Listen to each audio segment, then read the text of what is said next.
Guys నేను cycling చేస్తానన్న విషయం మీకు తెలిసిందే కదా, లాస్ట్ వీడియోలో చెప్పాను. ఒక లాంగ్ వీడియో కూడా చేశాను యూట్యూబ్లో, అది ఇంకా అప్లోడ్ చేయలేదు. అందులో ఏం చెప్పానంటే మన సైక్లింగ్తో పాటు మంచి పని చేయబోతున్నామని చెప్పాను.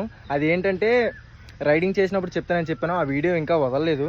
నేను ముందుగానే అప్డేట్ ఇచ్చేద్దామని ఈ వీడియో అయితే చేస్తున్నాను. ఇది ఎందుకు చేస్తున్నానంటే సేమ్ నేను అనుకున్న కాన్సెప్టే వేరే వాళ్ళు కూడా చేస్తున్నారు. ఇప్పుడు నేను ఆ వీడియో అప్లోడ్ చేసేసరికి కొంత టైం పడుద్ది, లాంగ్ వీడియో యూట్యూబ్లో. ఇప్పుడు అది వచ్చిన తర్వాత మీరు ఏమనుకుంటారంటే నేను ఏదో కాపీ చేశాను అన్నట్లు ఉంటుంది. సో ఆ విషయం మీకు ముందుగానే చెప్పేద్దామని ఈ వీడియో అయితే చేస్తున్నాను. నేను సైక్లింగ్ చేసేటప్పుడు ప్రతి 100 కిలోమీటర్లకి కొన్ని మొక్కలను అయితే నాటబోతున్నాను. ప్లాంటేటరీ అనే ఒక కాన్సెప్ట్తో అయితే వెళ్ళబోతున్నాను.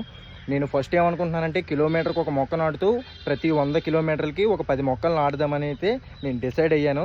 ఈ విషయం నాకు 2 నెలల ముందే నాకు వచ్చింది ఈ ఐడియా.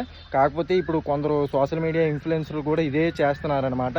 సో అందుకనే నేను ఈ విషయాన్ని ముందుగానే చెప్పేస్తున్నాను.